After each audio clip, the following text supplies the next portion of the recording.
Today, we are going to talk about something that has been bugging me for a little while. I mean, I get it. Alaska is a beautiful destination, but why does it have to be so expensive? It's like you need to take out a second mortgage just to step foot on a cruise ship. All jokes aside, fear not, my friends. I've done some digging and I'm here to break it all down for you. So grab a snack. Let's get into it. Welcome back. My name is Alana and I love to travel and cruise. So let's get into it and perhaps we'll get you some ways to save for your next Alaska cruise as well. Reason number one is that Alaska is such a unique destination, of course, offering breathtaking views and really a once in a lifetime experience. That's why so many people have it on their bucket list. I've been fortunate to go to Alaska now, and I want to go back as much as I can. It's amazing, right? You can witness glaciers calving, spot a humpback whale, or even potentially see the northern lights on a cruise ship or on a cruise land tour. These experiences come with a price tag though, and getting to Alaska simply isn't cheap, and neither is cruising through its shores. That the demand for Alaska is still on the rebound and has skyrocketed in the most couple years since it's been open here. So many people who have had to cancel their cruise way back in 2020 now, they're eagerly waiting to still set sail on an Alaskan adventure. And so with high demand, it has increased the pricing and making it even more expensive to book an Alaskan cruise. And of course, you can only cruise to Alaska during the shoulder season. So how do you avoid this and cut down on those very high prices? Because you want to travel during the best seasonality time of Alaska. So June, July, and August months are when it's the most popular to travel to Alaska. Some of that best pricing we've seen though on Alaskan cruises, it's more than a year away and it's on the end of the shoulder season. So if you book in early May or perhaps late September, those are the end of the seasons. That's where you're going to find some deals. So many folks are planning and saving up for this experience and booking well in advance and going for those months right in the middle of the shoulder season. But if you are planning your next cruise getaway to Alaska or anywhere, you really don't have to navigate those rough waters alone with the different type of pricing. You can swing over to my website and get a free quote and let our travel advisors help you chart the course for the best pricing and the best itineraries. Smooth sailing, guaranteed. All right, so you know what? Show me some love. If you thought that was corny, hit the thumbs up button. All right. Simply put, this season is relatively short. The cruise lines can charge more during this peak season because they know that, guess what, we're willing to pay for it. Alaska's beautiful. Take my money. I want to go every year. So your best chance for those cheap deals will be in the last week of the season, aka back to school season. August and September are really the best deals. Now, my very first Alaska cruise was on a sailing of a ship that was the last of the season. After that, it was repositioning elsewhere. So you know what? We found a lot of deals not only on the price of our cruise, but in the ports of call during our sailing. We found that late in the season, it had that added bonus of mega season blowout, sweet summer blowout.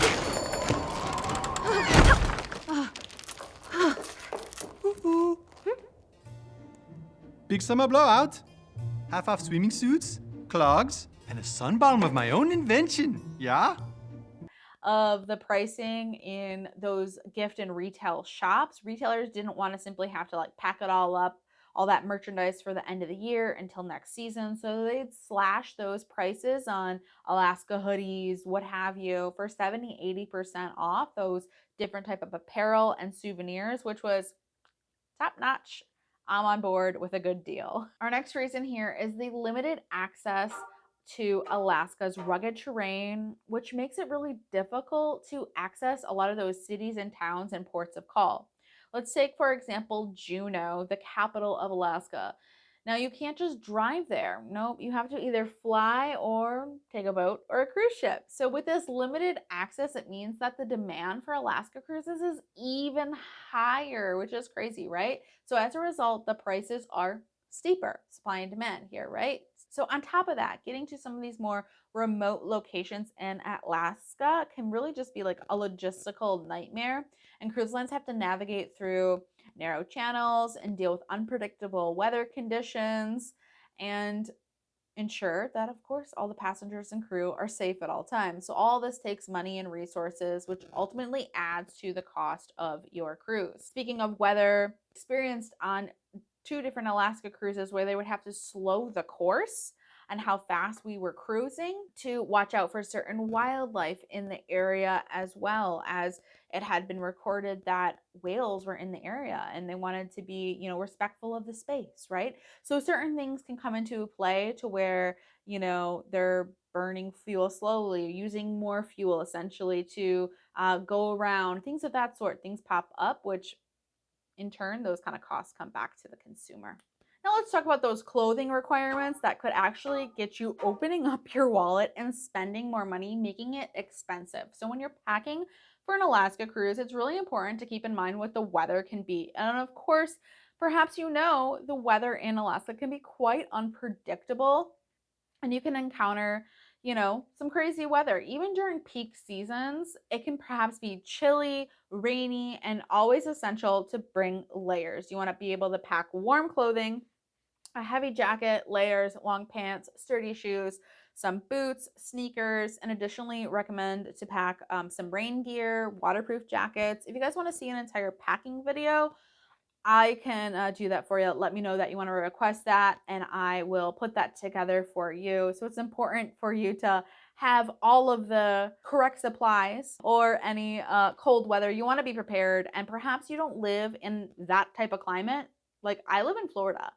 I moved from a cold climate. I don't own as many sweatshirts as I used to when I lived in upstate New York. Shockingly, I used to own like 3 different winter coats, 25 sweaters, all of that. I don't own that anymore. So when I went back to Alaska, I had to perhaps buy and fill in those gaps to make sure that I had enough. Alaska cruises as well are one of those that people most overpack for because of getting nervous about the layers and things like that. So just keep that in mind. You're going to be spending a lot of time outside, so it's important to stay comfortable and protected from the elements.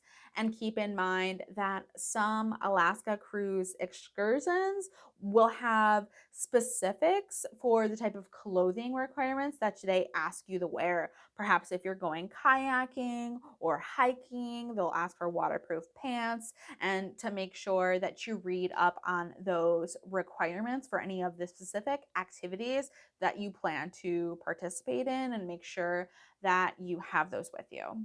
The other thing that can kind of get into your wallet here is perhaps what if your sturdy clothing, your good quality pieces aren't as rainproof as you thought and things get wet and you didn't pack enough? Well, the shops, those are going to be pulling at your purse strings as well. So on these sailings, generally the shops on the cruise ship and of course in the ports of call and the destinations will have a lot of clothes, from spirit jerseys to those cozy hoodies, and depending on the piece of clothing, a spirit jersey, for those who don't know, can easily go for $65.99. And that's just for one. Don't get me started on the pricing of spirit jerseys for the kiddos. But you know what else is kind of crazy in the price is the specialty dining. That $65 can go towards a specialty dining experience or perhaps money towards an excursion. So that's why packing accordingly won't leave you paying for those unexpected prices of the spirit jerseys. I own some. Of course, it's fun to buy, but when it's unexpected and not in the budget, that's when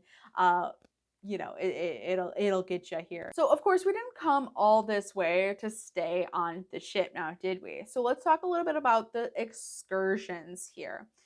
We're warm, we're stylish, and we're ready for an adventure here. So booking a cruise line excursion can be convenient, yes, of course, but it comes with a price. And my question to you is, that ticket price worth it? Close-ups on how real Alaska crab fishing boats look, just like the Discovery Channel. You can come on board the Aleutian Ballard like I did in Ketchikan. What an amazing experience, but it all comes with a cost, of course. And what about the White Pass Rail in Skagway? Or perhaps you envision dog sledding and taking a helicopter to the camp and seeing these type of tours or landing on a helicopter glacier. You've seen all the photos and these experiences. They look simply amazing. But let's break it down as to why those excursions to Alaska cost so much more than elsewhere as well. Simply put, there's several factors that go into this, and first being the cost of operating tours and excursions in Alaska are much higher than any other destination due to, again, the remote area, the rugged nature of the state. Many excursions require specialized equipment, guides, transportation that may be more expensive to provide in Alaska. Additionally, the limited access to certain areas in Alaska, such as the glaciers, the wildlife, the habitats, all the areas that we're dying to get up to and experience, that increase the cost of these excursions that offer these experiences. So think about the added cost for supplies and equipment and machinery of these parts, and especially what if it has a breakdown? Just like if your car breaks down, what if the helicopter breaks down? I imagine it's kind of pricey to get a extra part. Perhaps it would take a couple weeks to get a spare part as well. So having those type of things on hand to make sure that they don't miss any of their incoming revenue and having supplies on hand to fix those things, mechanics, so that they can continue. Again, they're only working in a short amount of time. They're not operating all year round. So they can't afford any mix-ups or any hiccups rather. So of course these excursions in Alaska can be super expensive, but what differs them and makes them unique and really unforgettable experiences that myself has experienced and others believe them to be a worthwhile investment here. So that's the good thing about this, right? I surveyed cruisers who are just like yourself, who follow me on Facebook and Instagram, to see where they had spent their money on in excursions and where they spent the most money as well. And no shocker here, drum roll, it was Alaska. Out of all their different cruises that people had been on, that's what they had. Their thoughts, and I quote, one person shared with me that the excursion included transportation and a hot lunch afterward. They get you though because they have someone taking the photos. Altogether, it was shared for two people, $4.99 a person for Alaska Bear excursion when they would normally spend about $200 to $250 per person. Another person shared $600 per person for the Taku Lodge and Five Glacier float plane excursion in Juneau. They recommended it to be worth every penny. So these high experiences met their expectations. So it's recommended to research and compare excursions if you are going to spend your hard-earned cash on these excursions to make sure that you're getting exactly the best value and what you're expecting out of them. I actually just did a video comparing the excursions that I recommended in 4 different ports of call, plus a bonus for Victoria as well. Perhaps your cruise is going to the major hitters and major cities for your Alaska cruise. You can check that out. I got you covered. It's linked in the description box below. So I've done quite a few different excursions in all the cities and giving you the lowdown on what all of that is like. So check that out. But let's not forget though, those prices don't include tip. Okay, so that's another thing for you to think about where you might be opening your wallet when you may have forgot about that. So those tour guides who weren't a tip, yeah, you should be tipping them. So let's continue to talk about the cruise lines with ship within a ship concepts that you may actually feel pressured to splurge more on once you're on your cruise. You've paid your money, you got there, you're on your cruise, you've paid for some excursions in advance, but once you get on board, you realize that you feel your purse strings being pulled a little bit more and you're thinking, why not? This is a bucket list trip, right? Well, do the ends justify the means once again? These are the type of luxury experiences and accommodations that you're seeing more commonly on cruise ships here. Special services that include priority embarkation, disembarkation, 24-hour butlers. Fancy, we're feeling fancy, that's for sure. Concierge, dedicated areas of the ship where you have a lounge, an entire restaurant. It's special for those suite guests and what you can expect from there. So I'm talking about the areas such as the Retreat on Celebrity, the Haven on Norwegian, the Yacht Club on MSC. And when you have these opportunities to experience that, on an Alaska sailing, it's even more better because you're going to have some more private viewing areas to use your access key card to perhaps enjoy a hot cocoa in the lounge in a dedicated outdoor space that perhaps isn't your balcony, but also enjoy all the different amenities like the entertainment, the dining, the facilities, the private restaurant, the bar, the concierge, all of it, that private courtyard area, whirlpools, sun decks, all to yourself. Imagine being in a hot tub and seeing a glacier. I mean, like, ooh, that's just extremes and really cool. So the other alternative to that as well, if you don't ultimately book into those expensive ship within a ship concepts of yacht club and all of those, you could pay for day passes and venues into areas like the sanctuary on Princess Cruises. So you're getting a sample of seeing these plush outdoor spa inspired areas with their signature beverages and the light meals and snacks that they offer, or even splurge for a massage while you're experiencing there, and just getting all the attentive service, relaxation, and the personal entertainment. It's so tempting to break the budget and splurge on these areas, but it doesn't take really much convincing given how lavish they are and how wonderful those experiences can be. And throw in the thought of, heck, well, I'm here already. I've came all this way. I don't want to miss the view. And you can have a waiter come and bring you your spiked hot chocolate, a warm blanket. It just sounds really nice given that daily fee of approximately $40 and not have to fight for a spot around the railings to view all of Glacier Bay. So that's an option for you as well, just to keep in mind of that budget. I didn't know what that even was on my first Alaska cruise with that option, and it definitely was tempting. You may hear the extremes of, you only go on an Alaskan cruise once, or you can only go on an Alaska cruise in a balcony cabin. Well, as convenient as that is, it's just simply not true.